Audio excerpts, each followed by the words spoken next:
We've been making our way through the Sermon on the Mount, and this is Jesus' world-changing, world-rescuing game A and U.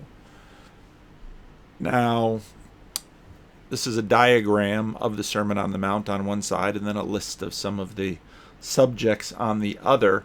And one of the things that I wanted us to see early on with the structure is that there's some parallelism going on. And the Lord's Prayer stands at the center of the sermon. And then this righteousness before God that we've looked at for the last 3 weeks is kind of a 3-part thing. Righteousness before God in terms of not giving your money away for people to see, not praying in a way for people to see, not fasting or submitting yourself or disciplining yourself in a way for people to see. And so we've done that center of it. And now we move back out again. And this part of the sermon has the parallel of what this particular commentator calls the antithesis. It's when Jesus says, "You have heard it said, but I tell you," that part of the sermon. And that part of the sermon begins with this conversation about righteousness. Do not think that I've come to abolish the law and the prophets. That's the Old Testament. I've not come to abolish them, but to fulfill them. For I tell you, until heaven and earth disappear, not the smallest letter, not the least stroke of a pen, will by any means disappear from the law until everything is accomplished. Therefore, anyone who sets aside one of the least of these commandments and teaches others to do accordingly will be called least in the kingdom of heaven. But those who practice and teach these commandments will be called great in the kingdom of heaven. For I tell you, unless your righteousness surpasses that of the Pharisees and the teachers of the law, you will certainly not enter the kingdom of heaven. And from there, Jesus goes into a section where he treats select elements of the law in a very special way. Jesus, in a sense, deconstructs your self-salvation strategy for saving your soul. It basically says that you cannot save your soul by external conformity to the law. Are you avoiding murder? Good for you. How's your anger? Are you avoiding adultery? Good for you. Talk to me about your lust. Do you keep your sexual life legal? Good for you. What about your marriage? Do you only hit back? Well, good for you. Why are you hitting back? See, he gets and he digs into these things at a deeper level, and he, of course, concludes this section with, be perfect like your heavenly Father, who causes it to rain and the sun to shine on the just and the unjust. His perfection is in his generosity. Now, Jesus lays out that moral law there, but some of you will say, but I don't believe in an afterlife. I believe that when I die, I'm done. And so, but that doesn't mean I'm immoral. I still don't murder. I still don't lie. I still don't commit adultery. Or if I do these things, I have some good justification, at least in my own eyes or in the eyes of the opinions of the people that I care about. Atheists are naturally very concerned about being seen as good people and as moral. And you can find a lot of YouTube videos where, this is what happens when you raise your kids with no religion. Well, teach them to be empathetic. Teach them to be moral. Teach them to do what's right in the eyes of others. Well, they don't murder. They don't steal. They try to keep their sex legal. The immaterial form of their righteousness is in many ways in sort of the collective subjective, or maybe just to satisfy themselves. Spiritual, as they would call it, would be the interrelational for them. Because, well, it gets a little hard to ask the question, well, what is moving the matter if the matter isn't moving itself? But again, Jesus comes in there and says, be careful not to practice your righteousness in front of others to be seen by them. If you do, you'll have no reward from your Father in heaven. And again, an atheist would say, well, I don't care about that aspect of it. So go ahead and show your virtue publicly. See, it gets difficult. Now, what we see is that basically this gets compressed into 2 dimensions. You have the reputational dimension and you have the material dimension. And now Jesus is going to address the material dimension Because if you're a materialist, if you say that there is no God and there's nothing after death, and all that we are doing right now is having the experience that a conscious being should have, well, what does that mean about the good? What really is important? Jesus continues with a very famous passage. That might sound very familiar to you. And what's sort of interesting about this passage is that even Christians are going to feel a little uncomfortable about this. And so we're going to have to do a little bit of exegetical work in talking about the language of the passage. Most traditional translations will say something like, "Do not store up for yourselves treasures on earth, where moth and vermin destroy, or moth and rust consume, and where the thieves break in and steal, but store up for yourselves treasures in heaven, where moth and vermin do not destroy, and where thieves do not break in and steal. For where your treasure is, there will your heart be also." Now again, if you're an atheist, well, what are you going to do with this? How do you store up treasure in heaven? Do you store up your treasure relationally? Now, I wanted to take a little closer look at the language before translation of this, because the two words, store and treasure, in Greek are really the same word. And so thinking about what's an English word that, and of course the Greek is, you can take that Greek in the New Testament and compare it to the first century translation of the first century BC translation of the Old Testament into Greek that was done in Alexandria, called the Septuagint, and get an idea for what the Hebrew scholars believed best fit with that word. And the word is very much like heaping up. So if you're living in an agricultural society, you would heap up your stores of grain, or multiply your stores of sheep, or if it was gold or silver, you would pile up in your treasure room your stores of treasure. And so that word very much means to store up, to heap up. And so I thought maybe heap would be a word that would sort of play with our filters a little bit and get us thinking in a fresh way about this verse. So I did my own little translation of it. "Do not heap up for yourselves heaps on earth." And that really gets visual. "Where moth and vermin destroy." Now, the New Testament translators are sometimes rust, and really the word there is sort of eating. And so then they try and get little animal images in there. But the idea is quite simple.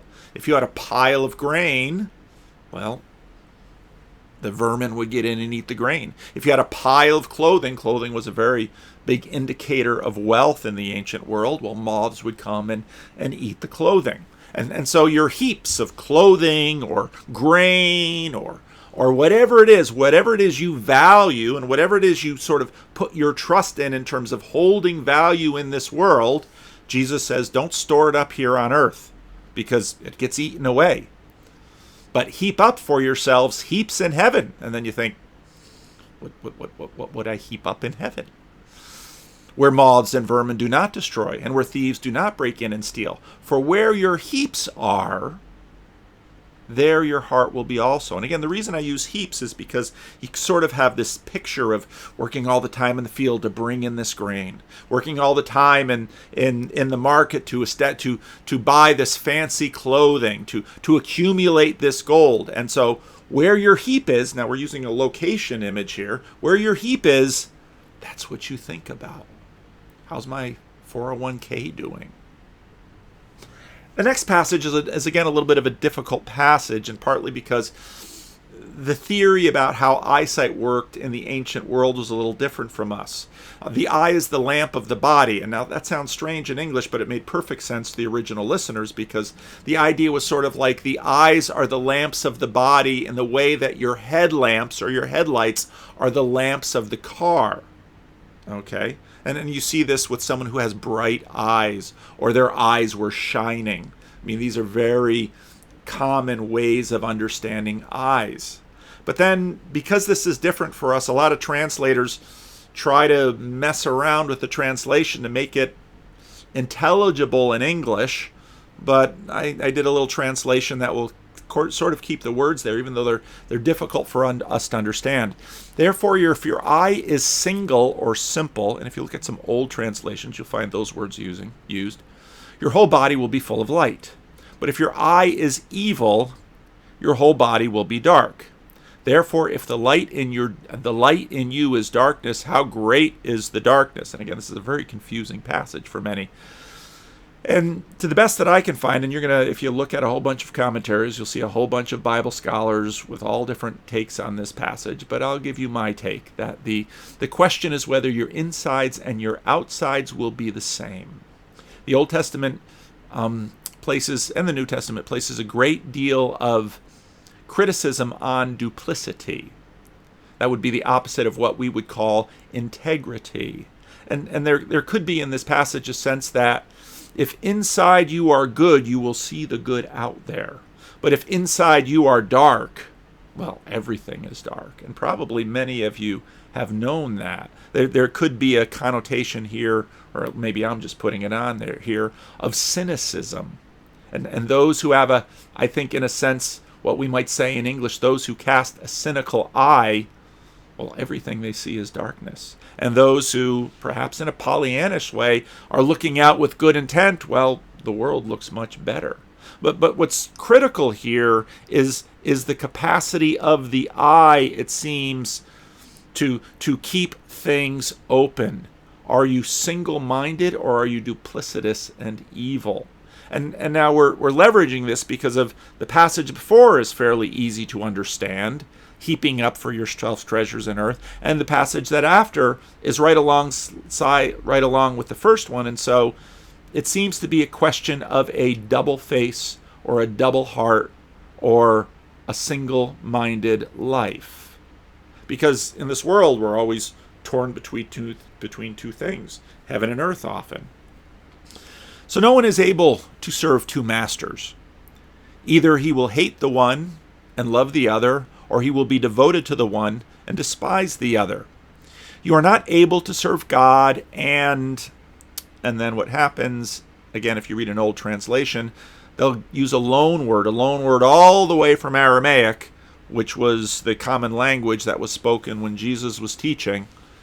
The loan word was mammon, mamona. Well, what is mamona? Well, actually, it's pretty close to heaps. And so if we go back and we look at, don't heap up for yourself treasures on earth where the eaters eat it, or the thieves break in and steal it. When it comes to the gold, the things that eaters don't eat. But heap up for yourself treasures in heaven, where there are no moths and eaters to eat it, and where there's no thieves that break in and steal. For where your heaps are, there will your heart be. And the state of your heart very much is connected in terms of what you see around you and what you see going on. So if it's darkness inside, how great that darkness is, because there's plenty of darkness in the world. You can't serve two masters. You will love the one and hate the other, or you will be devoted to the one and despise the other. And so you have to choose. Is it going to be God, or is it going to be your heaps? Now, most contemporary translations will choose money. And money isn't a bad translation because, in many ways, because piles of grain get eaten by vermin, and clothing gets eaten by moths, and gold is stolen by thieves, we have used a thing that's fairly immune to decay. It's really an idea, which is dollars. I mean, show me a dollar. Well, you might say, well, here's a dollar bill. But you know as well as I do, this is sort of just a sacrament of a dollar. That you have, if you have $1,000 in the bank, it doesn't mean there's a little box in the bank with 1,000 of these, one stacked up on top of the other. Dollars are completely fictitious. They're not subject to decay, like gold is not subject to decay, but they are subject to theft. And so, well, what is Jesus getting at here? He is, again, mostly talking about your heart. But he's not done. Therefore, I tell you, do not worry about your life, what you will eat or drink, or about your body, what you will wear. Is not life more than food, and the body more than clothes? Look at the birds of the air. They do not sow or reap or store away in barns, and yet your heavenly Father feeds them. Are you not more valuable than they? Can any one of you, by worrying, add a single hour to your life? Now, many people in reading this passage have noted, I find dead birds all the time. Yeah. We do die like the birds, don't we? Yeah. The point of this passage is not that, well, somehow if you're religious and you trust in God, then you won't have anything to worry about. The point of this passage, as with the previous passage before it, is all about the concerns of your heart. Where is your heart? That's the question. Your life is finite. You will die like the birds of the air, like the grass of the fields, and its place remembers it no more. The Old Testament is very clear on this. But your worry about it, does that really add to your life? Well, what exactly is your life? And why do you worry about your clothes, those things that moth eats? See how the flowers of the field grow. They do not labor or spin. Yet I tell you that not even Solomon in all his splendor was dressed like one of these. Clothing was a very big deal in the ancient world. Most people had one set of clothing to wear, and so your status in society was very much communicated by the clothing you wear. Still is today, but not to the degree it was there. If this is how God clothes the grass of the field, which are worth nothing, cows eat it, which is here today and tomorrow is thrown into the fire, will he not much more clothe you, you of little faith? So what's he getting at with this worry? Well, the same thing he's getting at earlier with the concerns of the heart and the heaping. Did you select the factors that govern the beauty of your adornments? Because the truth is, you didn't choose your parents or your genetics, and in many ways your social status was determined by to whom you were born and where you were born and all these sorts of things. The nation, the century, the class, you didn't choose any of these things. You didn't choose whether or not you'd live during a pandemic. Surprise! Here we are. A war, a famine, a depression. Yeah, the birds of the air and the flowers of the field. They're pretty finite. Yeah, you sit here and you wring your hands and you worry and you worry and you worry. You didn't choose any of this. Jesus is basically telling you, you're pretty small. Do not worry, saying, what shall we eat, or what shall we drink, what shall we wear? And here again a Greek word, the ethne. A lot of Bibles will translate it pagans. It's a much older, that's coming from the Latin, really. Because if you say the nations, what it means is that you're talking about the Jewish people, and then you're talking about the Goy, the people who are the nations, the ethne of the world, the people who don't believe in God. Well, why do they work this way? If you remember some of the things I've talked about in terms of the meta-divine realm, that the common pagan and even materialist conception of the world is that this world is just this impersonal place, and it's up to you and your power to make life work. And if you fail at it, well, then you're lost. But that's not the story of the Bible. That's not the story of the people of God according to the Old Testament and then the New Testament. No, you might suffer and you will die, but you are in God's hands, and he is choosing for you. It's not so much just simply left up to you. The ethne, the nations, they run after these things. But your Father in heaven knows that you need them. But seek first his kingdom and his righteousness, and all these things will be given to you as well. Therefore, do not worry, again back to the worry, about tomorrow, for tomorrow will worry about itself. Each day has enough trouble on its own. And again, the point here is, every day is going to have trouble. Birds die. Flowers fade. Cows eat it. It's thrown into the fire. Yeah, so with the atheists, yeah, we are fodder for the age of decay. But how do you think about it? How do you approach it?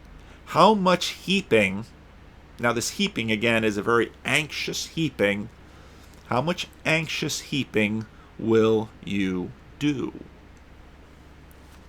You see, now I'm covering up. Okay, the nations. Whoops.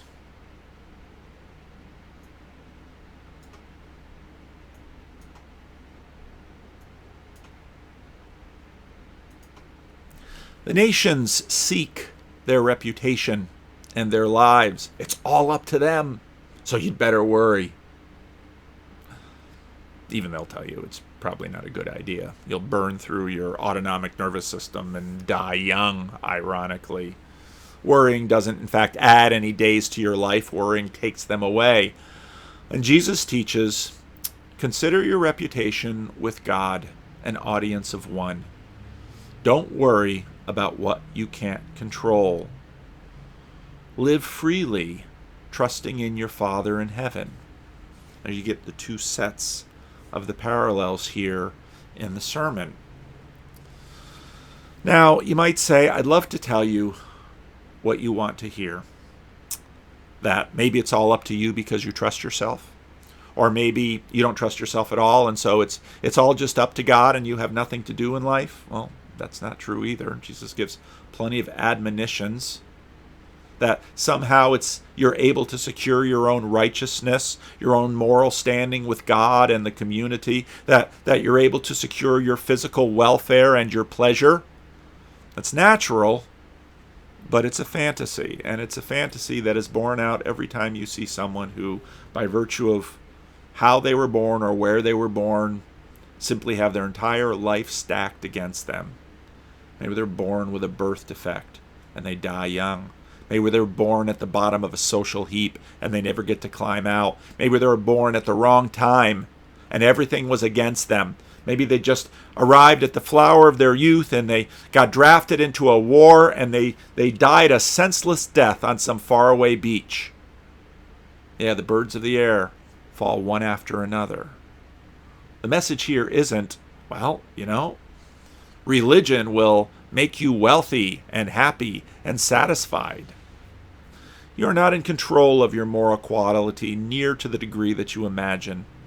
Oh, congratulations, you haven't murdered anyone. Talk to me about the bitterness in your heart. Oh, congratulations, you haven't slept around.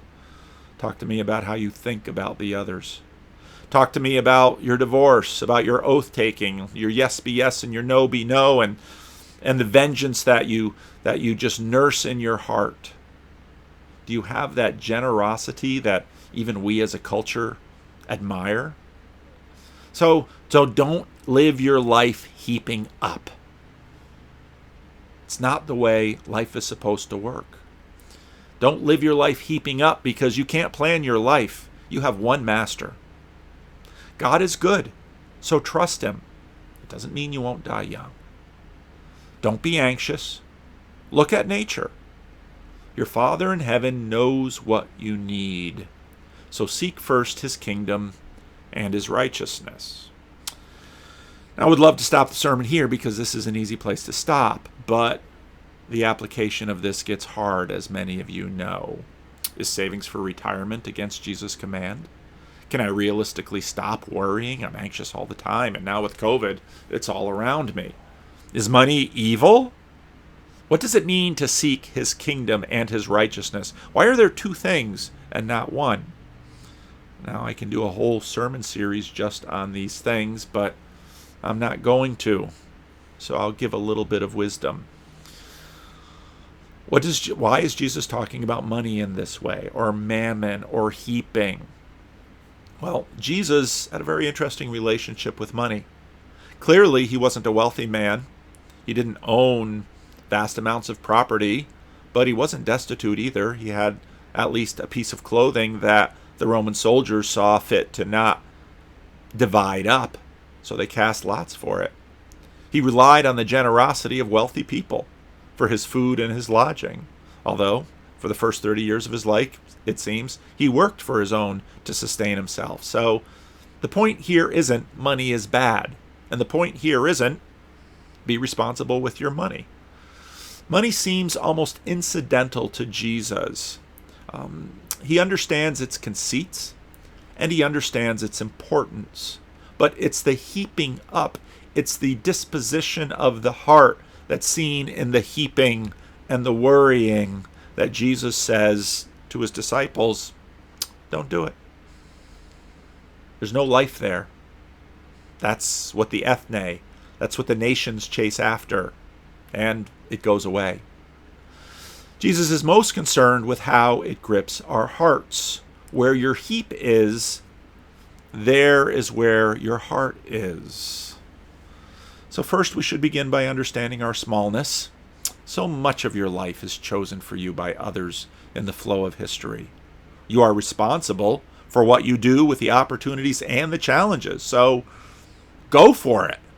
But that's a very different attitude than, I'm working my heap. I'm working my heap.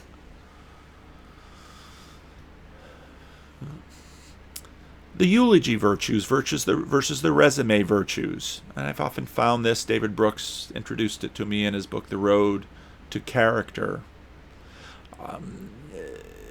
We have these resume virtues where we're heaping up things. We're heaping up things on our resume. We're heaping up our degrees. We're heaping up the impressive job titles we've had. We're heaping up the accomplishments out there in the world. But really, on your deathbed, is this what you ponder? And I've seen this dealt with in movies. The Razor's Edge, one of my favorite movies from the 80s. The one guy who lived his whole life worrying about what everybody thought of him, worrying about his money, his estate, all of these things. Is that what matters when he's dying? This isn't hard to know. Pretty much almost everybody knows this, whether or not you believe in God. What do you really care about for those you love? Where is your heart really? Yes, you want people to be secure, happy, and comfortable. It is many times when it's often the man who dies before the woman in a marriage. And my friend will look at me and, will you look after my wife? Yes. We'll keep an eye on your wife. And so they're worried about their loved ones. Do they want them to live fabulously wealthy? No, will they be secure, comfortable, happy? Yes. But once sort of the minimum requirement is met, nobody on their deathbed says, I wished I worked more time in the office. I wish I spent more time heaping. Look at what Jesus says, that kingdom, righteousness. What is he getting after? Is there peace among the children? Are past divisions reconciled? Will the broken be mended? Will the world be mended? Have I done right by this world? And my God, how did I use my time and treasure? Your heart is not on the treasure or the time. The heart is on the goal of what you're using these things for. Towards what end? A lot of talk about this game B. What if everybody in the world lived this way? In many ways, when I listen to the concerns that individuals who talk about game B have, these are their concerns. We're not far off on that score. Less anxious, less workaholism, fewer barn builders. The best illustration of Jesus' teaching, I think, comes from Jesus. Someone in the crowd said to the teacher, tell my brother to divide the inheritance with me. Have you ever seen a family squabble over inheritance money? Jesus replied, man, who appointed me as judge and arbiter over you? Classic Jesus move. Then he said to them, talking to the crowd, watch out. Be guard against all kinds of greed. Life does not consist in the abundance of possessions. Life does not consist in heaping up. And he told them this parable. The ground of a certain rich man yielded an abundant harvest, he thought to himself. Now, again, who made this ground fertile? Did the Lord bring the rain? Did the Lord bring the sun? It was all a gift. And boom, suddenly he's a wealthy man. And he thought to himself, what shall I do? I have no place to store my crops. I have no place for my heaps. Then he said, this is what I'll do. I'll tear down my barns and I'll build bigger ones. And there I will store my surplus grain. Now, again, the Bible isn't against barn building. Read the story of Joseph. Joseph says we're going to have 7 fat years and 7 lean years, so build big barns and we'll feed the world. And Joseph is an Old Testament picture of Jesus. It's the next move. And I'll say to myself, you have plenty of grain to live up, to laid up for many years. Take life easy, eat, drink, and be merry. Ah, there it is. There it is. The center of his heart. But God said to him, you fool. You fool. This very night, your life will be demanded of you. Then who will get what you have prepared for yourself? This is how it will be with whoever stores up things for themselves, but is not rich towards God.